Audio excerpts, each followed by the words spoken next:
What's up? This is Dean at the TV. I'm here to review Scream 1996.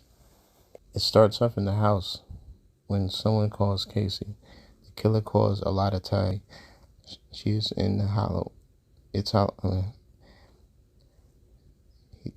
about, he asks her what's her favorite scary movie. She tells her it's Halloween and Nightmare on Elm Street. Then he tells her to not hang up. And he told her, if you hang up on me, I'll cut you like a fish. She starts to run in the house. He asks her to answer the door. If his name was Steve, he tells her to turn to the patio. A dude in the car jacket is tied up. He asks her who was the killer in Friday the 13th. She said, it's Jason. It's Jason.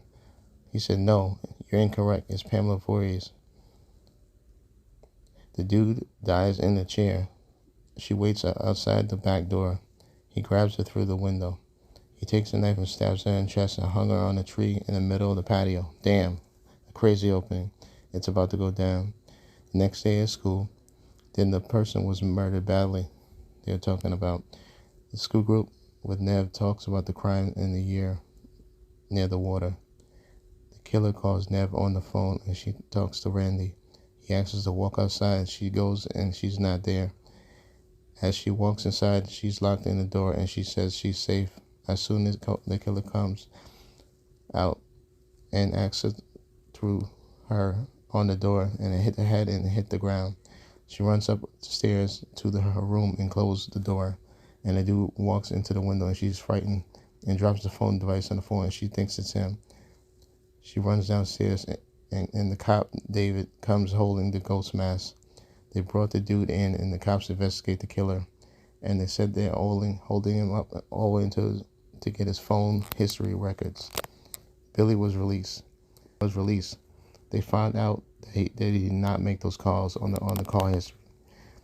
Then in the general office, the counselor is looking all over the office and finds the ghost face mask and attempt to try it. And then he knocks it and puts it down. He looks everywhere. And closers nearby, nothing. As soon as he's talking, turns it back. The killer jumps out and stabs him with a knife. They have a house party with all their friends over. They get bills and watch horror films. One film was Halloween, the classic horror film starring Jamie Lee Curtis.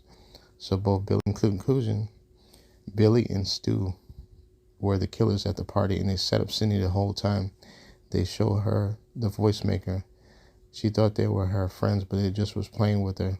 And she's frightened, and she asks them why they're doing this to her. I give this movie a 8 out of 10. It was the original. It was a really good movie. This movie is very different from the other slasher movies because the killer could be anyone, and also it could be multiple killers. All right, thank you.